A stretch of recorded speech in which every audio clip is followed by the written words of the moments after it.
ಪ್ರಿಯ ವೀಕ್ಷಕರೇ ನಮಸ್ಕಾರ. ಇದು 7 days voice news YouTube channel Davanagere. ಸಮಗ್ರ ಸುದ್ದಿಗಳಿಗಾಗಿ ನಮ್ಮ ಚಾನಲನ್ನು ಸಬ್ಸ್ಕ್ರೈಬ್ ಮಾಡಿ, ಬೆಲ್ ಬಟನ್ ಪ್ರೆಸ್ ಮಾಡಿ ನಮ್ಮನ್ನು ಪ್ರೋತ್ಸಾಹಿಸಿ. ನನಗೆ ರೋಪ್ ಹೊಡ್ಯಕ್ಕೆ ಬಂದ. ನನ್ನ ಸಮಸ್ಯೆ ಏನು ನನಗೆ ಕೇಳಿಸ್ತಿಲ್ಲ. ಹಾಲು ಫುಲ್ ಹೆಲ್ಮೆಟ್ ಹಾಕ್ಕೊಂಡ್ರೆ 2 ದಿನ ಹಾಕ್ಕೊಂಡೆ, ಅದು ಬೆವ್ರು ಇಳಿಯೋಕ್ಕೆ ಶುರು ಆಯಿತು. ರಾತ್ರಿ ಮುಖ ತಗೊಂಡು ಸ್ವಲ್ಪ ಹಿಂಗಂದ್ರೆ ಕೂದಲು ಇಳೋಕ್ಕೆ ಶುರು ಆಯಿತು. ನಂದಾಗಲೇ ಹೆಚ್ಚು ಕಡಿಮೆ 2 ದಿನಕ್ಕೆ ಸ್ವಲ್ಪ ಕೂದಲು ಖಾಲಿ ಆಗಿದ್ದಾವೆ. ಇದು ವಾಸ್ತವ. ಅನುಷ್ಠಾನಕ್ಕೆ ತಂದಿದ್ದಿದ್ರೆ ಸ್ವಲ್ಪ ಜನ ಇನ್ನೂ ಜಾಸ್ತಿ ಸ್ಪಂದಿಸ್ತಾ ಇದ್ರು. ಯಾಕಂದರೆ ಅವಾಗ ಫುಲ್ ಹೆಲ್ಮೆಟ್ ಹಾಕ್ಕೊಂಡ್ರೆ ಮಳೆಗಿಂತ ತಲೆ ರಕ್ಷಣೆನೂ ಸಿಗ್ತಾ ಇತ್ತು. ಈಗ ಬಿಸಿಲಲ್ಲಿ ನನಗೆ ತುಂಬ ಬೆವರು ಬರುತ್ತೆ. ಬೆವರು ನನಗೆ ತುಂಬ ದೇಹ ತುಂಬ ಬೆವರು, ಅದರಲ್ಲಿ ಫುಲ್ ಹೆಲ್ಮೆಟ್ ಹಾಕಿ.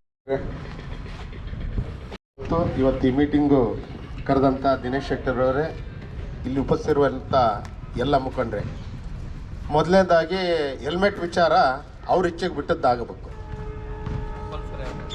ಅದು ಕಡ್ಡಾಯ ಆಗಬಾರ್ದು, ಅವ್ರ ಇಚ್ಛೆಗೆ ಬಿಟ್ಟದ್ದಾಗಬೇಕು. ಆಮೇಲೆ ಅದು ಈಗ ಸೀಸನ್ ವೈಸು ಅದನ್ನು ಮಾಡಿದರೆ ಅನುಕೂಲ. ಅದು ಬಿಟ್ಟು ಬಲವಂತವಾಗಿ ಎಂಥ ಶಕೆ ಇದ್ದರೂ ಎಂಥ ಬಿಸಿಲಿದ್ದರೂ ಇದು ಕಡ್ಡಾಯಗೊಳಿಸೋದು ಒಂದು ರೀತಿಯ ದೌರ್ಜನ್ಯದ ಅಂತ ನನ್ನ ಭಾವನೆ. ಮೊದಲನೇದಾಗಿ ಶಿವರಾತ್ರಿ ಹಬ್ಬದ ಶುಭಾಶಯಗಳು.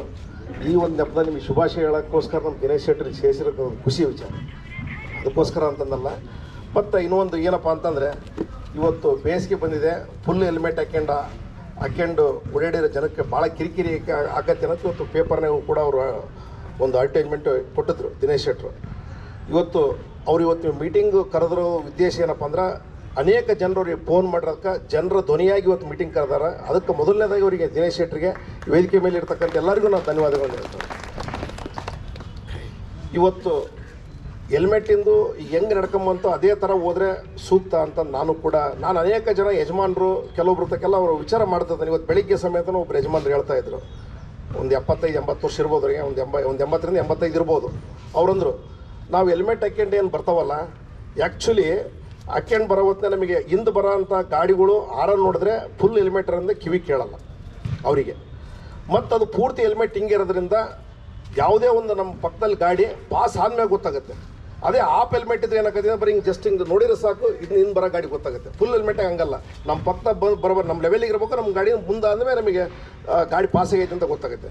ಮತ್ತು ಫುಲ್ ಹೆಲ್ಮೆಟ್ ಒಳಗೆ ಮೊಬೈಲ್ ಹಿಡ್ಕೊಂಡು ಮಾತಾಡೋ ಸಾಧ್ಯತೆ ಜಾಸ್ತಿ ಇದೆ. ಮೊಬೈಲ್ ಇದ್ರೆ ಹಿಡ್ಕೊಂಡ್ಬಿಡ್ತಾರೆ, ಅದ್ರಾಗ ಮಾತಾಡ್ಕೊಂತಾರೆ. ಅದೇ ಆಫ್ ಹೆಲ್ಮೆಟ್ನಾಗ ಅವ್ರು ಮಾತಾಡಿದರೆ ಇಮಿಡಿಯೇಟಾಗಿ ಪೊಲೀಸರು ಕೇಸ್ ಬುಕ್ ಮಾಡ್ಬೋದು. ನಾನು ಹೇಳ್ತಾರೆ ಇದೆಲ್ಲ ಇದೆ. ಮತ್ತು ಬೇಸಿಗೆ ಇರೋದ್ರಿಂದ ಅನೇಕ ಕೂದಲು ಉದುರೋದಿರ್ಬೋದು, ಸ್ಕಿನ್ ಎಫೆಕ್ಟ್ ಇರ್ಬೋದು. ಮತ್ತು ಏನೇ ಅಲ್ಲಿ ನಾವು ತಲೆ ಬಿಸಿ ಹಿಡ್ಕೊಂಡ್ರೆ ನಾವು ಕೆಲಸ ಮಾಡೋಕ್ಕಾಗಲ್ಲ. ಡಿಸ್ಟರ್ಬೆನ್ಸ್, ತಲೆ ಕೂಲಾಗಿದ್ರೆ ನಾವು ಕೆಲಸ ಮಾಡ್ತೇವೆ. ಹೆಲ್ಮೆಟ್ ಆಗೋದ್ರಿಂದ ಮೈಂಡಿಗೂ ನಮಗೆ ತಲೆಗೂ ಸ್ವಲ್ಪ ಕಿರಿಕಿರಿ ಅನ್ನಿಸ್ತೈತಿ. ತಲೆ ಹೀಟ್ ಆಗುತ್ತೆ, ಬಿಸಿ ಆಗುತ್ತೆ.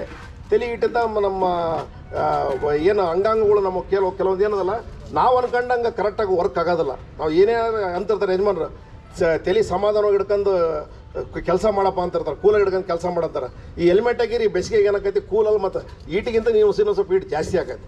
ಅದಕ್ಕೆ ಸ್ವಲ್ಪ ಈಗಿನ ಸದ್ಯದ ಮಟ್ಟಿಗೆ ಬೇಸಿಗೆ ಒಳಗೆ ಹಾಕೋದಂಥ ಅವಶ್ಯಕತೆ ನಾವು ಕಾನೂನನ್ನು ಮೀರಿ ಹೇಳ್ಬೇಕಂತಲ್ಲ, ಒಂದು ಮಾನವೀಯತೆಯ ಮೇಲೆ ಅವರಿಗೊಂದು ನಾವು ರಿಕ್ವೆಸ್ಟ್ ಮುಖಾಂತರ ನಾವು ಕೂಡ ಪೊಲೀಸರಿಗೆ ನಾವು ಕೇಳ್ತಾ ಇದ್ದೀವಿ. ಅನೇಕ ಡಿಸ್ಟ್ರಿಕ್ಟ್ಗಳಿಗೂ ಮಾರ್ಜಿನ್ ಕೊಟ್ಟಾರ. ಅದೇ ಥರ ನಮ್ಮ ಡಿಸ್ಟಿಕ್ಗಳು ನಾವು ಮಾರ್ಜಿನ್ ಕೊಡ್ರಿ ಅಂತಂದು ನಾವು ಕೂಡ ಕೇಳ್ತಾ ಇದ್ದೀವಿ. ಅವರು ಮೊನ್ನೆನೇ ಶೆಟ್ರು ಇದು ಇದಾದಾಗ ನಮಗೆ ಒಂದು 4-5 ದಿವಸ ಕೆಳಗೆ ಅಂದರು. ಪಾಪ ಅವರು ಮೊನ್ನೆ ಎಲ್ಲ ಒಂದು ಕುಂಭಮೇಳಕ್ಕೆ ಹೋಗಿ ಪ್ರಯಾಗರಾಜ್ ಕುಟುಂಬ ಸಮೇತ ಹೋಗಿ ಬಂದರು. ಅದು ಹೋಗಲಿದ್ರೆ ಇಷ್ಟರಾಗ ಅದು ಹೋಗಿ ಒಂದು ಮನೆಯೂ ಕೊಟ್ಟು ಅಲ್ಲಿ ಹಳೇದಾಗಿರೋದು ನಾನು ಹೇಳ್ತಿರೋದು. ಹಂಗಾಗಿ ಅವರು ಒಂದು 2 ದಿವಸ ಅದರಲ್ಲಿ ಟೈಮ್ ಹೋಗುತ್ತೆ ನಾನು ಹೇಳ್ತಿರೋದು. ನಾವು ಇದನ್ನು ಮುಂಚೆನೇ ಹಿಂಗೆ ಆದ ತಕ್ಷಣ ಇಲ್ಲ SP ಅವರಿಗೂ ISC ಹೆಲ್ಮೆಟ್ ಅದರ ಒಳಗೆ ಹೋಗೋದಿಲ್ಲ.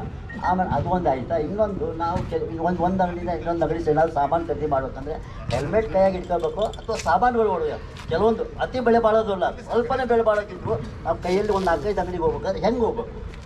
ಈ ಕಡೆ ಹೆಲ್ಮೆಟ್ ಬಿಟ್ಟರೆ ಹೆಲ್ಮೆಟ್ ಕಳ್ತನ ಆಗುತ್ತೆ, ಸಾಮಾನು ತಗೊಂಡು ಹೋಗೋದು ಅದು ಸಮಸ್ಯೆ ಆಗುತ್ತೆ. ಎಲ್ಲ ತಮ್ಮ ಅಭಿಪ್ರಾಯ ಹೆಚ್ಚು ಕಡೆ ಬಂದು ಇದೊಂದು ನನಗೆ ಕೊರತೆ ಅನ್ನಿಸ್ತು ಅಂತ ನಾನು ನಿಮಗೆ ಒಂದು ನಿಮ್ಮ ಗಮನಕ್ಕೆ ತರದೆ.